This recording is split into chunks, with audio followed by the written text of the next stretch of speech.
Hi everyone, we are back. It's Helen and Kath, and we'd like to say thank you so much for following us. We really hope you're enjoying listening to our podcasts and that you are having a bit of fun with us. And today we're up to our third podcast, and we are going to be chatting a bit about some revelations that have been coming from writing a book. And today it's focusing on change. So Helen, how are you today? Thanks, Kath. Lovely intro. And I too, I just want to thank you all. Anybody who's listening to this and has listened to 1 and 2, thank you so much. And I really hope that we're inspiring you, maybe, even pushing you to think a little bit different and consider things. And I also definitely hope you're enjoying it. So thank you for being along for the ride. We're still writing the book and things are coming along. But today is more about just more revelations that are coming from writing the book, and change has certainly been one of them. And where I wanted to start with this, Kath, was when I first started, thinking about and considering writing the book, it was about, hoping to help others in similar situations. Because when we hear someone's story, we can usually find ourselves somewhere in it. And, however they dealt with the situation, overcame it, got out of it, whatever, it can be really helpful, It can give you other ideas. Yeah. Yeah. Yeah. Yeah. Yeah, so that's where it started for me. But the more I move along with the book, it moves me along, whichever way it's happening, I realize that the most significant thing that I've ever done through my whole life is to change. And that's not just change every now and then. I was continually changing and also willingly continually changing. And everyone will know what I mean by that, because sometimes you kind of know you've got to make a change or do something, and you kind of just dig your heels in and, put the brakes on. But I was always willing to make the change. And now, gosh, there's little to no fear with me with change in my life. It's like, what's next? Bring it up, bring it on. So would you like to share kind of an example of that? Well, yeah, let's just share a little bit out of the book for those of you that are listening. I was in a relationship years ago with a fella called Andrew, and that relationship had karmic elements to it, which I share in the book. It had, like we were just tied at the hip. We were tied at the hip. And the love that I felt for that man was the deepest, most extraordinary love I've ever, up to this point in my life, I've ever felt. So that gives you a little insight into, like, I was in love with this guy. But we didn't work. We were toxic, highly toxic. And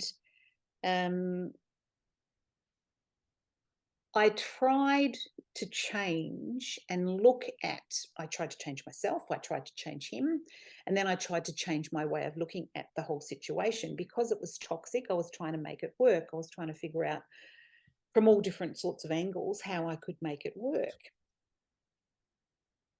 I then started to use what I call the programs. And for everybody out there, the programs are just, the way we think. They're the way we're taught to deal with situations and things. And the programs that I was using with him, once I'd sort of tried to look at everything from different angles, it was to just force the bloody thing to finish.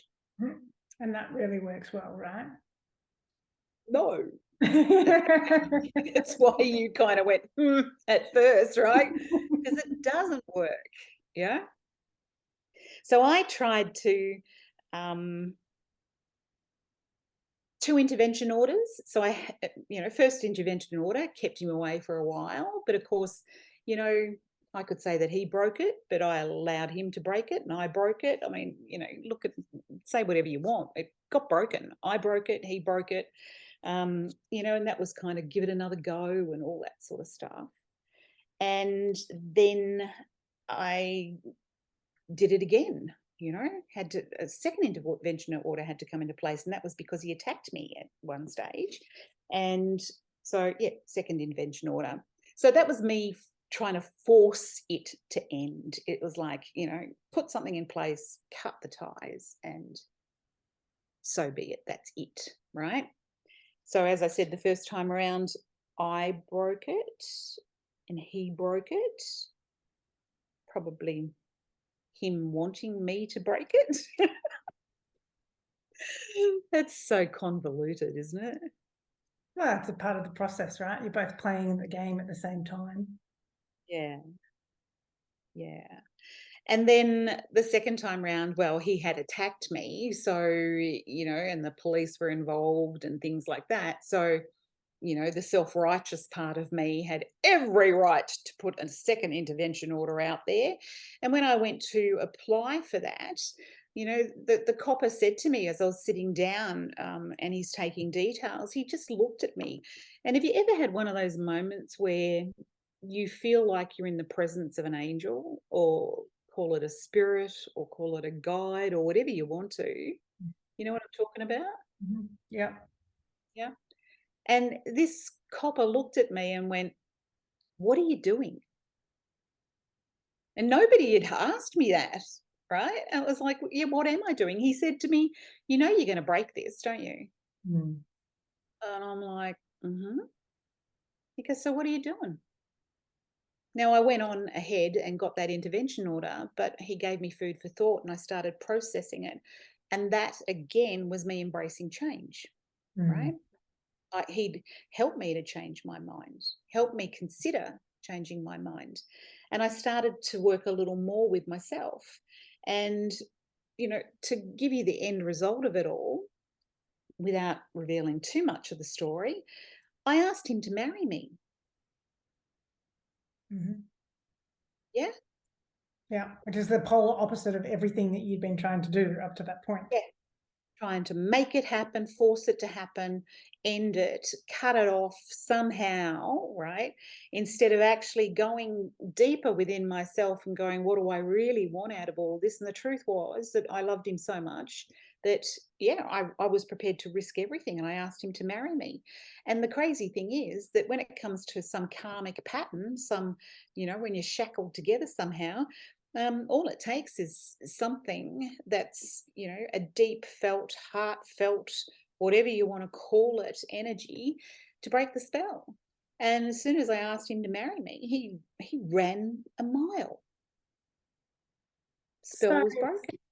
so the change, like you talk about, you tried to force the change and it wasn't happening. So Yeah. what was the difference between forcing the change and then the change happening? Does that make sense? Yeah, it does. So where does force come from? Yeah. It comes from the mind. Yeah. Yeah. It comes from the way that we've been taught to do things. I mean, I even used to watch my little sister, just a couple of occasions in her life trying to deal with, some situation she had in front of her.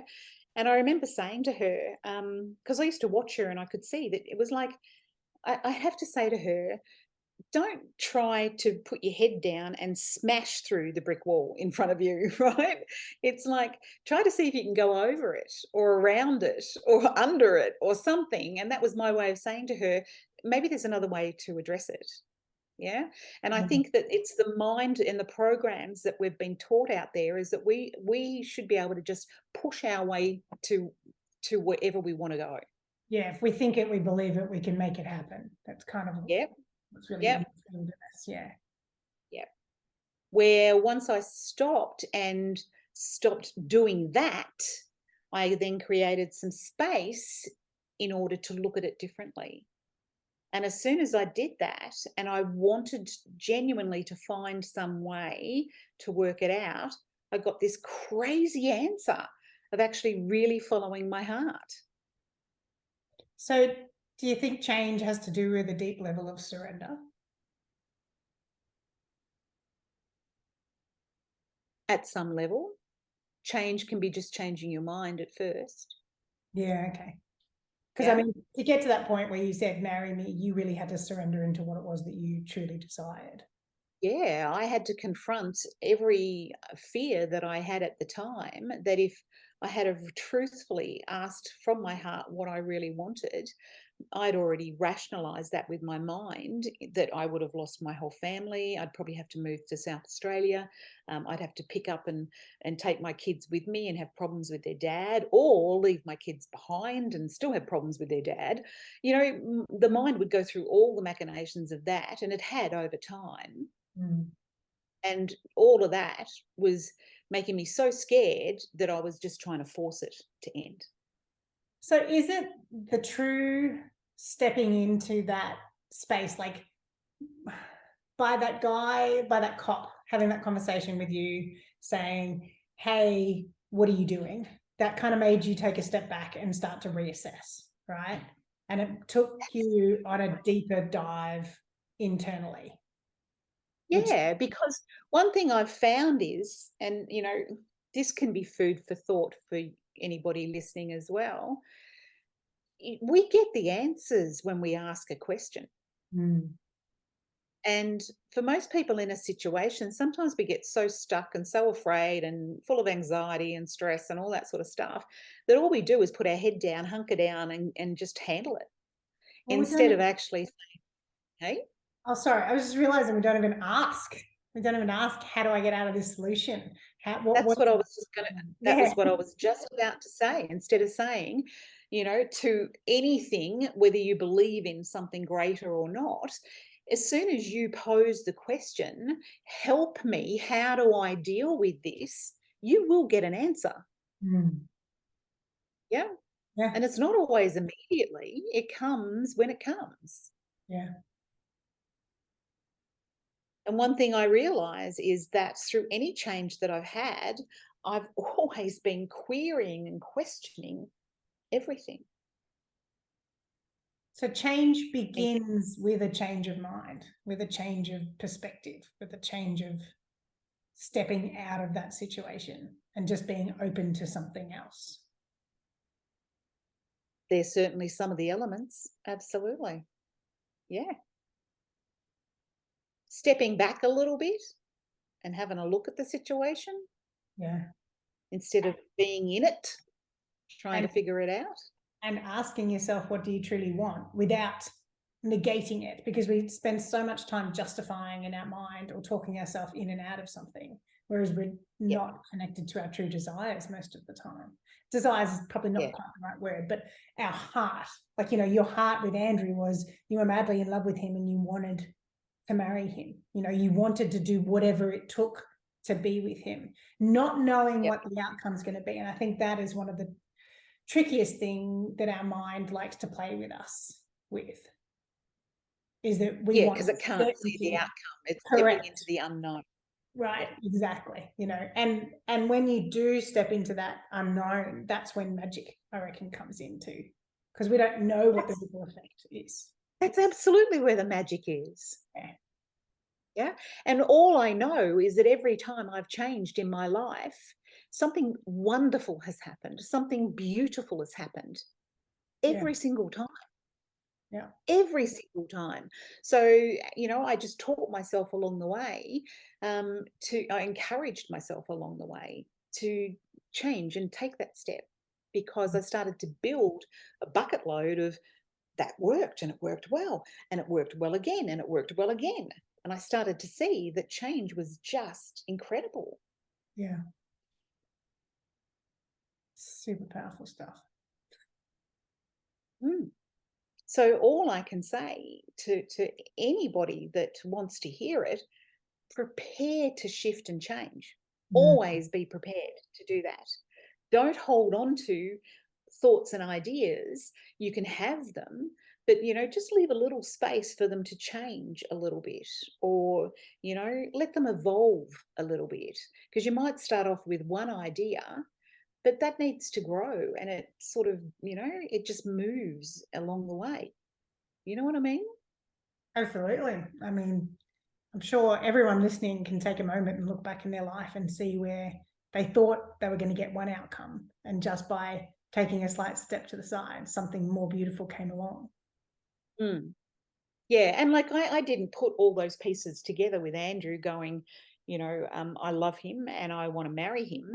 Those things were happening unconsciously a lot of the time, because if those thoughts tried to surface during the relationship I had with him, they got pushed down pretty quick.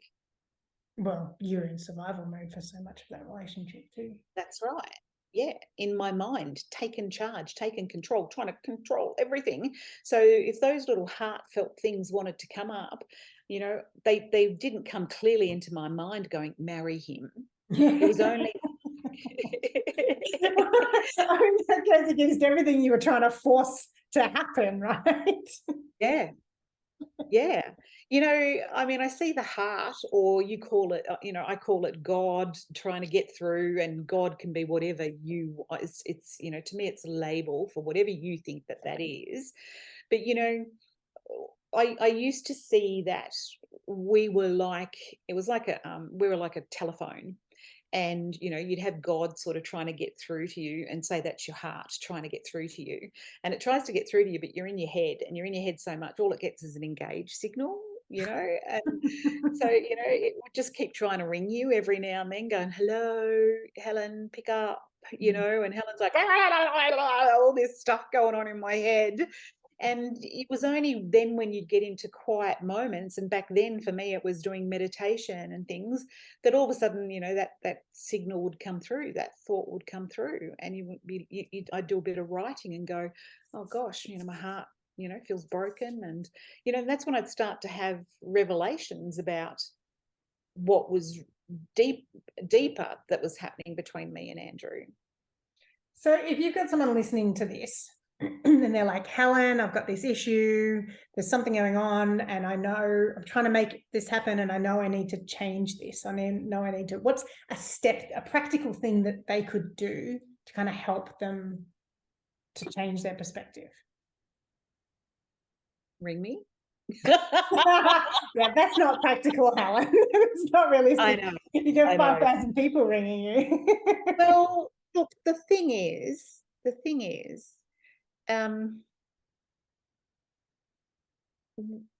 I think I didn't have it so much myself at the time. So at the time, I would write, right? I would write things out. And as I'd write things out, I would work things out. But I encourage people also to talk it out, because what you talk out, you work out. If you talk it with, someone that you trust, and, use them as a sounding board, it's like, you're saying to them, I don't want you to figure this out for me, but can you just listen, and kind of just talk the story out, because most of the time we tend to keep the problem in our own mind, and we try to work it out using our mind as well. And the mind's not designed for that. And what I found is that, over time, as I try to work it out in my head, it would just get bigger. The mind is like a bloody magnifying glass, and the story would just get legs. It would just grow. It's a loop, right? And every time it loops around, it puts something else on top of it. And then this loop just keeps getting built up and built up and built up. Yeah. So what started off as just, oh, I've got a problem here, I better work it out.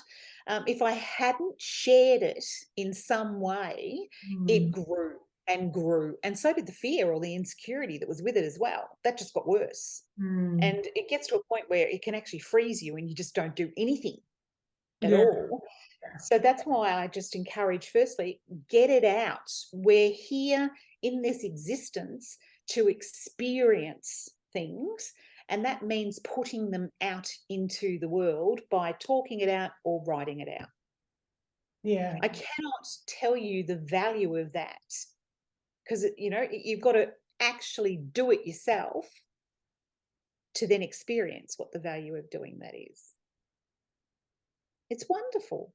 You work it out, and you don't do it, the mind will say, well, I've written it all down, I don't feel any different. Yeah. Yeah. Or I've talked to so-and-so and I don't feel any different. And it's like, okay, so do that again tomorrow, or do that again in a few days' time. It's not something that you can force like I was trying to do, because when you do that, you just get bloody pushback and blowback from all sorts of directions, but it will happen. Well, And that's one thing that goes contrary to what we're doing these days, where we think that once we ask a question, we get an answer immediately. Once yeah. we focus on something, it should just work itself out. And that's not how the natural order of life works. Even the simple act of putting energy into it that's clearer energy, that's not kind of feeding the loop or giving it legs. And that's a good point, Yeah, because as I wrote it out or talked it out, I got clearer. yeah. I got clearer.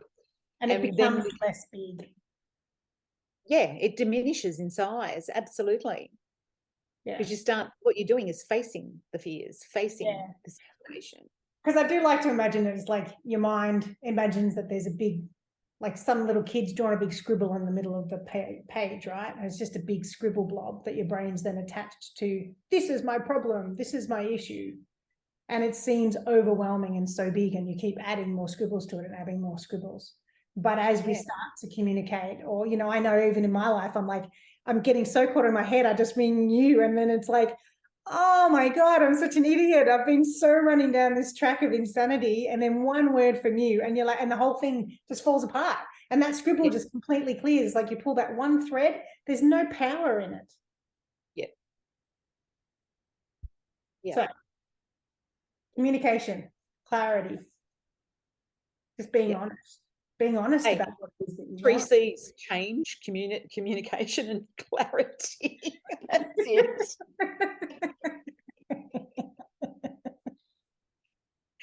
That's wonderful, because it's, you know, it's just going from either pushing against life and trying to force it to happen to actually embracing it and letting it happen. When life works with you, and I call it nature, it's just natural. When you're working with it, oh my gosh, there's so much ease. It's so beautiful. Things just work out. And it's also Yeah. the pause, giving it space to work out. Like you Yeah. said, like just write about it. It doesn't, we don't need the instant answer, but what you're doing is creating, and I'm just looking at my life right at a second, you know, but Yep. creating that space for a new thought to drop in, or someone to say something random to you, or something in your life to move you. Yeah. And not just physically move you, but, you know, energetically move you, or something goes ping, or you got that lock and key, that a lock, just a key appears and it unlocks a thought, and then bang, pow, pow, pow, pow, pow.